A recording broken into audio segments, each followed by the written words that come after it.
Welcome to the era of the Big Seven.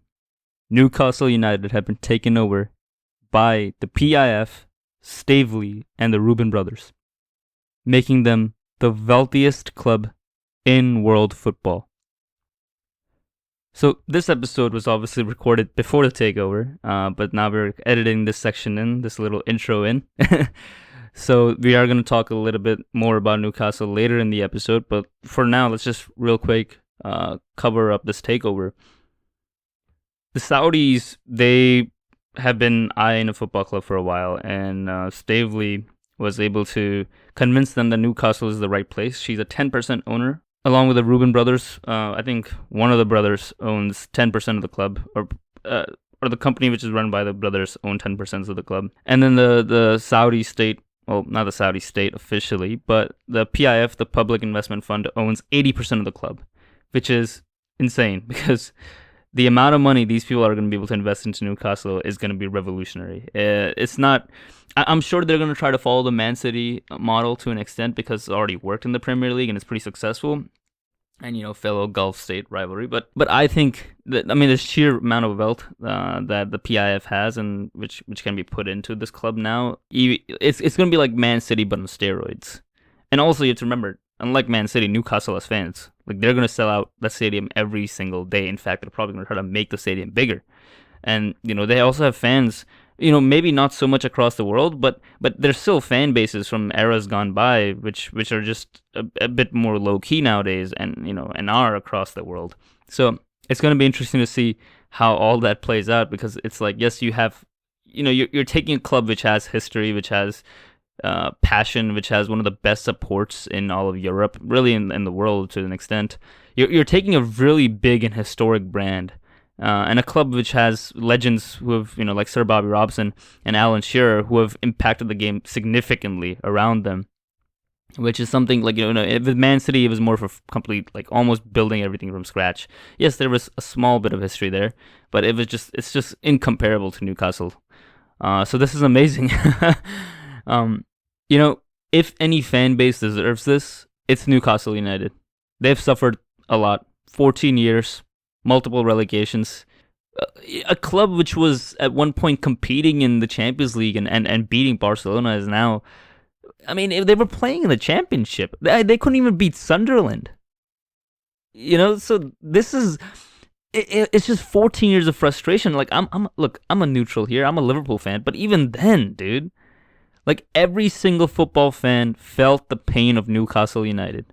Every single one of us. Don't lie. We all sympathize with them. Even you Sunderland fans. Granted, you guys are in a difficult position as well. But this fan base, I'm happy for them. I'm happy for you guys, man. Like Newcastle is a like the Geordies. They're good people, right? They're warm. They're as warm as you can be in a cold place, but. They're just lively people who passionately support their football club, and to them, unlike a lot of other cities in Newcastle United it's basically a religion. The only other comparison is maybe like Leeds, where it's a one club city. So this is special. This is really special, and I'm glad that this has happened, and the club it's happened to. I understand when it comes to money in football. Look, it's always going to be a tough topic. The football fans don't want it. We want to go back to our old roots. I understand that. But the game has changed now, and we have to embrace with caution. But in this case, in the case of Newcastle, like, of course, man, like, we have to embrace this. And I don't care that this means that Liverpool has another rival or whoever. It doesn't mean... honestly, I'm excited. I'm excited that there's going to be more competition in the league. And that Newcastle is going to be back really where they belong. They belong in the top 4, in the top 5. Like that. This club has history. This club has achieved. Oh, they haven't won a lot of trophies, but they've achieved a lot of other things. This club deserves this. This fan base deserves this. And Mike Ashley, thank you for selling the club. You've done one good thing in 14 years, man. And this is it. So enjoy the rest of the episode, folks. This was just a quick little announcement I wanted to make early, a segment which everyone in Wasted Possession felt passionately about, because look, not everyone agrees with like the owners and stuff, but we're all happy for Newcastle, and we're happy for our friends who are Newcastle fans. go on out there, enjoy the glory years. Welcome to the big boy league. and I hope to see a successful Newcastle, but maybe not as successful as Liverpool. All right, folks, enjoy the rest of the show. Welcome back, folks, to another episode of the Wasted Possession podcast. I'm your host, Rish, and today we're going to be doing something which we've kind of tinkered with before in the podcast, but this is a bit of a new formula. Today we're going to be doing some power rankings.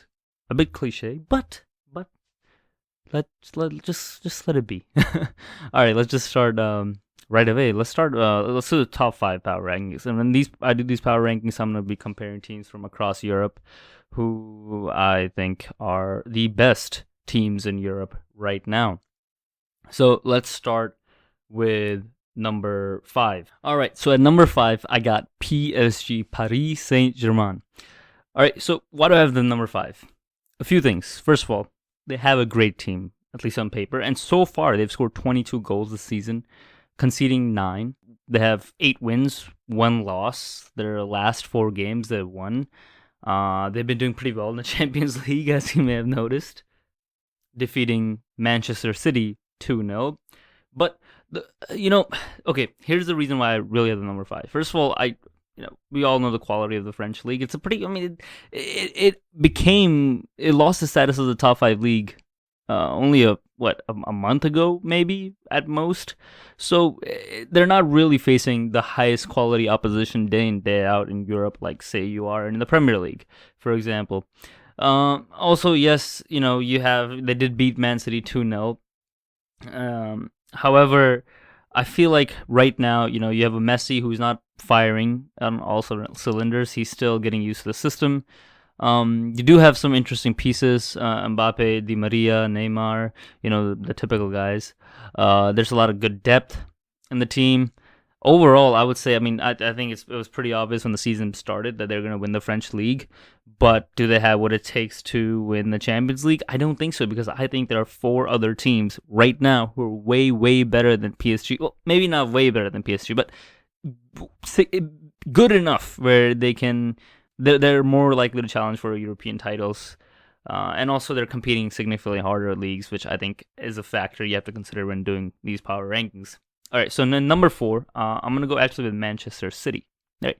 Okay, yes, PSG beat Manchester City in September 28th. We're in October now. All right, so a new month, new time. But, okay, so this is the reason actually why I have Man City in number 4. Their performance against Liverpool at Anfield. Wow, what a game. Probably one of the best draws I have ever seen in this sport. It really had everything. First of all, City, we know, is not going to give up. They're going to fight till the very end. They have clutch players across the board. Rodri comes to mind with that amazing tackle on Fabinho to prevent that goal. Yeah, whatever. Also, you have a revitalized Gabriel Jesus. He's not really playing as a number 9. He's kind of playing out on the wing a bit with Foden, De Bruyne, your Ferran Torres, Sterling. We haven't really seen too much of. Bernardo Silva. He was actually probably, in my opinion, Bernardo Silva, the first half against Liverpool, he was probably the best player on the field. He was just running amok. And they're playing a very fluid, false 9 system, classic Pep. But I feel like, and this is, we saw this when they faced Tottenham. We saw this right now when they face Liverpool, that yes, they have quality players, yes, they can score, but they really are missing that number 9. And bring in Jack Grealish for 100 million. Really good business. Jack Grealish has been fantastic this season. But wow. I don't know. Obviously Kane is not really doing too good right now, but wow, no. City need to bring in number 9. And yes, I understand they have signed some young prospects from Brazil, and any one of them could just turn up one day. But come on, man, I'm talking about right now in the present, not the future. City need a number 9 if they really, really want to be able to challenge for, say, something like the Champions League. You're not gonna get a lot of chances against teams like Bayern Munich. All right, it just doesn't happen. And even against Liverpool, had Rodri not come in clutch that last moment, Liverpool would have walked out of it 3 points. Talking about Liverpool, I think right now they're probably my number 3 team in these power rankings. Now, Few interesting things about Liverpool. First of all, they have not really lost a match. They've scored. Well, they were on a streak of scoring at least 3 goals per game, and scored 2 against Man City. So amazing stuff. Jurgen Klopp seems to be once again working his magic. Virgil van Dijk coming back means that Liverpool can once again use a higher line and press. However, they probably should not have used a higher line against Man City. Not a good idea, but whatever. Joel Matip has been looking amazing. Like, wow. Yes, that little deflection which came off of him in that Man City game kind of sucked, but so far this season he's been pretty solid. And not just that, and I think this is probably the most important thing, is that right now Liverpool are the only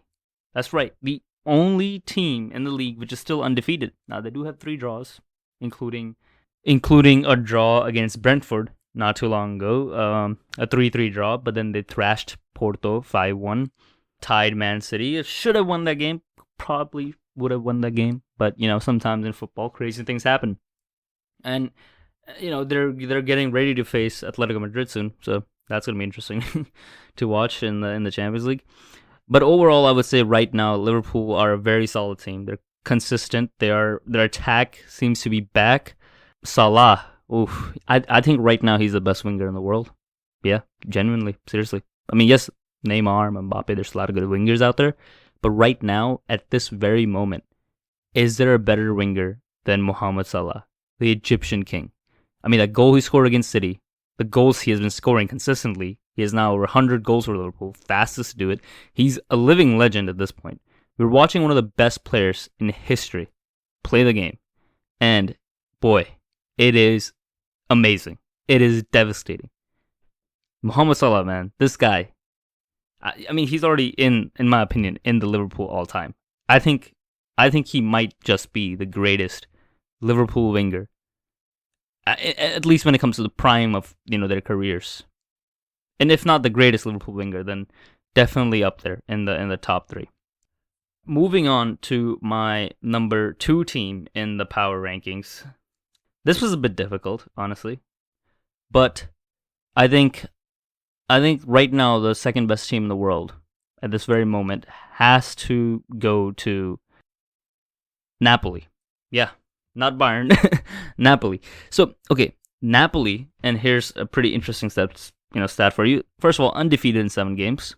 They've scored 18 goals in 7 games.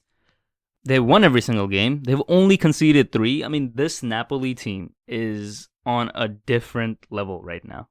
All right, I think they're right now favorites to win the Serie A.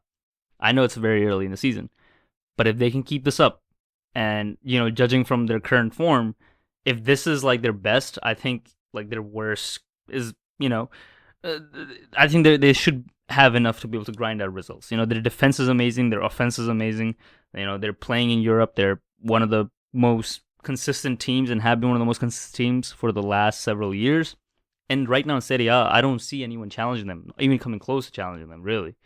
I mean, who do you got in Serie A? Milan? I mean, yes, Milan, they've lost a game, which is whatever, 15 goals scored, 5 conceded, so not terrible, but like, come on, man. This is not the Milan side of the past. This is a Milan side which is building up and probably needs one more season before they're solidified. Looking behind them, you have Inter Milan, who have secured, at least right now, what I see from Fabrizio Romano, who have secured Lautaro Martinez on a new deal. And I think they're working on a Brozovic contract. So, Inter Milan, they've lost a lot of their key pieces, but they're definitely retaining a lot of important pieces for the future. Pieces who are in their prime right now or are some of the best players in their position in the world. So, I like the Inter Milan side. I like the Milan side. But honestly, like, Napoli is just on a different level right now. And I think they're going to continue this. I think they're going all the way with this. And definitely winning the Serie A title. Spalletti, wow, what a job he has done. And I wonder if this team is capable of challenging for Europe. I don't know. They come from a tactical league. Perhaps that can give them a bit of an advantage, but they come from a pretty slow league, and are they capable of challenging my number 1 power ranking, my number 1 team in this power rankings? I don't think so. And despite their amazing performance, here's the reason why. I think Chelsea are the best team right now in the world. Yeah, look, I'm a Liverpool fan. Trust me, it hurts to say this. But every single player right now is performing, even against Liverpool, dude. Or it looked like, against Liverpool, you would have thought, okay, well, clearly, I thought at least that Liverpool were the favorite team, but no, Chelsea were fine. They were even one man down, and they still managed to get a point out of it. That's some pretty impressive stuff. I think their only losses come to Man City so far. So it's going to be an interesting race in the Premier League. But I think, the biggest reason I think Chelsea right now are my favorites for the Champions League, why I think they're the highest ranked team on these power rankings, is Tuchel. I think their manager has basically set them up in what I think is the next big formation, the next big tactic, which is your 3-4-2-1 or 3-4-1-2. It's just they're easily able to expand. They're easily able to contract. They remain tight across the board, whether it be on the wings, the central, the other wings. They have triangle combinations everywhere they go. They have 3 center backs who can stretch out, create triangles with the wingers and defensive midfielders. The defensive midfielders and wingers create triangles with attacking midfielders and the striker. Romelu Lukaku, come on, man. One of the best strikers in the world right now. So that pretty much concludes my power ranking as of now in terms of who I think are the top 5 teams in Europe right now. Now, I'm gonna name a few players. I'm gonna name drop a few players who I think are players to watch this season. First of all, Haaland. Right now, is he the best striker in the world? Maybe. Personally, I don't think so. I think Benzema is the best striker in the world right now. He has 10 goals and 7 assists in 10 games. Last I checked. Clearly a player who is showing no signs of slowing down despite his age. Another player who I want to highlight is Virgil van Dijk. And here's the reason why. I think we all know that he is the most important piece in that Liverpool puzzle. Liverpool are a completely different beast with him. But also, after missing last season, after missing the Euros, I think he has the most to prove. And I don't know. I don't think he's at his best right now. Really, I don't. But even his 80% or 90% is still better than 99% of defenders out there. And is he the best center back in the world right now? I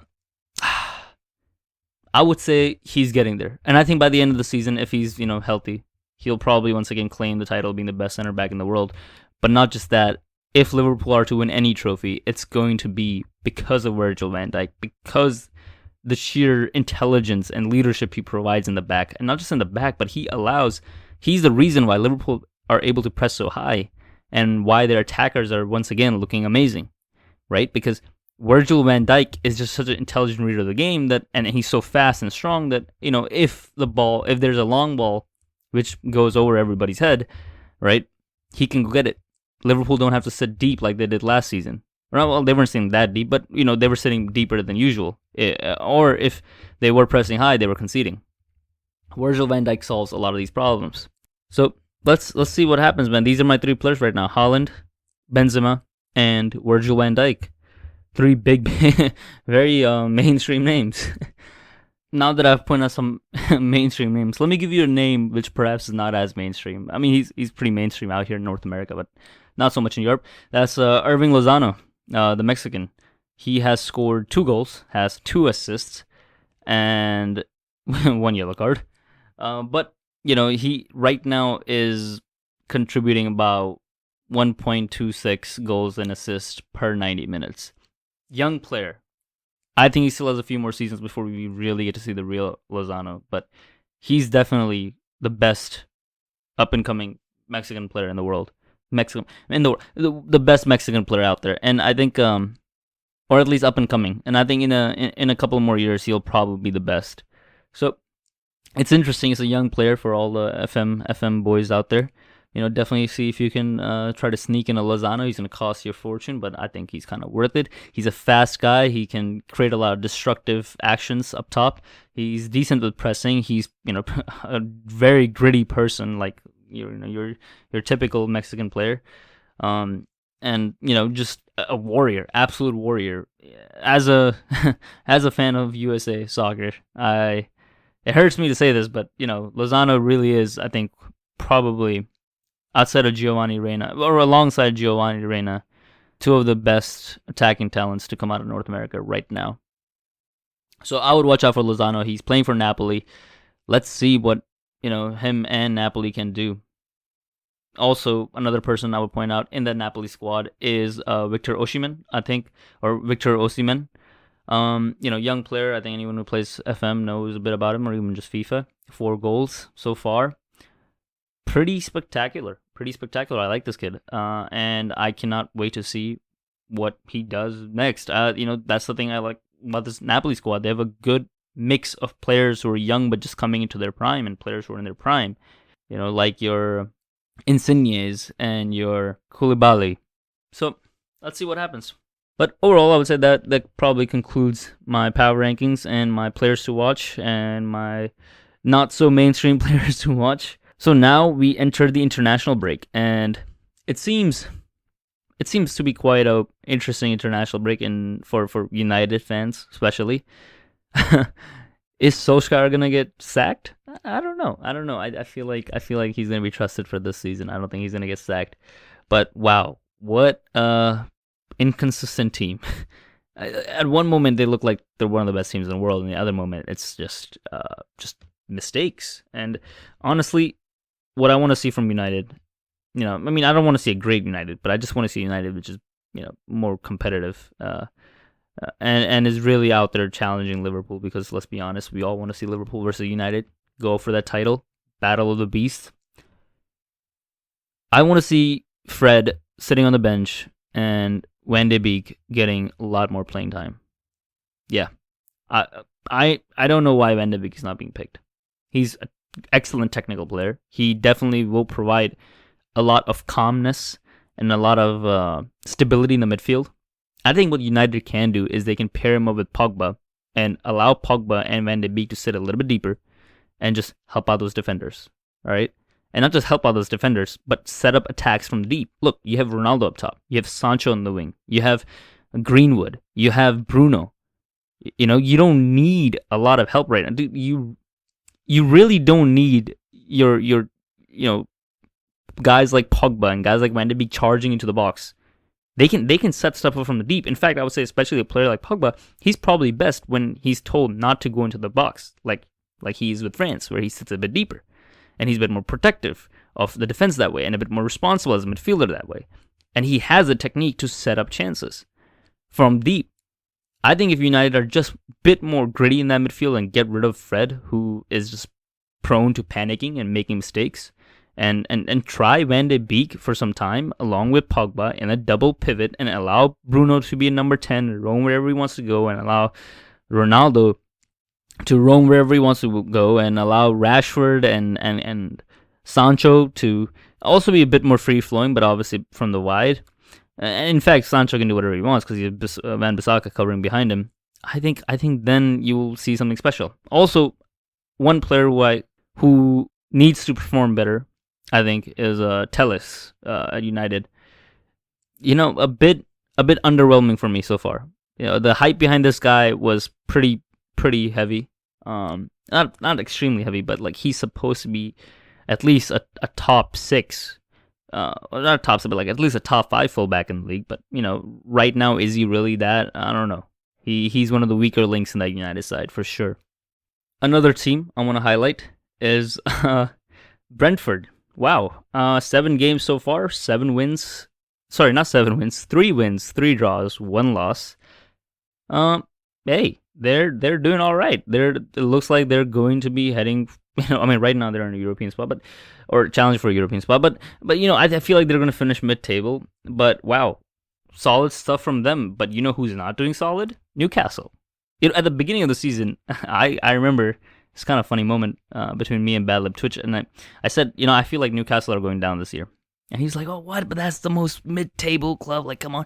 I was like, no, man, I have a feeling. And guess what? My feeling is coming out correct. I think Steve Bruce has lost the locker room or the dressing room. All right? And I don't know if Mike Ashley's going to get rid of him. Probably not. He should, though. Because, let's be honest, Newcastle is a pretty big club. All right? It's a city which absolutely is in love with their club, and this club sucks just terribly. And I think the shortcomings of Steve Bruce are really showing this season, and to me, they were showing since last season, honestly.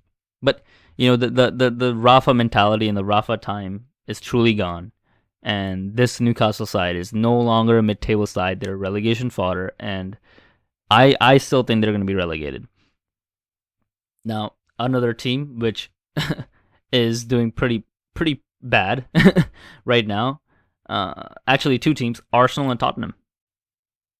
So with Arsenal, let's just start with Arsenal. Arteta still has a job, which is fine. Okay, whatever. He's won an FA Cup, but been pretty crap after that. This team has 3 wins, 1 draw, 3 losses. They won the North London derby. I guess that's something.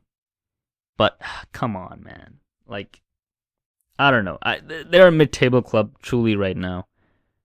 I like some of the players they've brought in, like Lokonga. I think he brings them so much more grit, and he offers something which, I felt like people wanted Torreira to become, but he never really did become.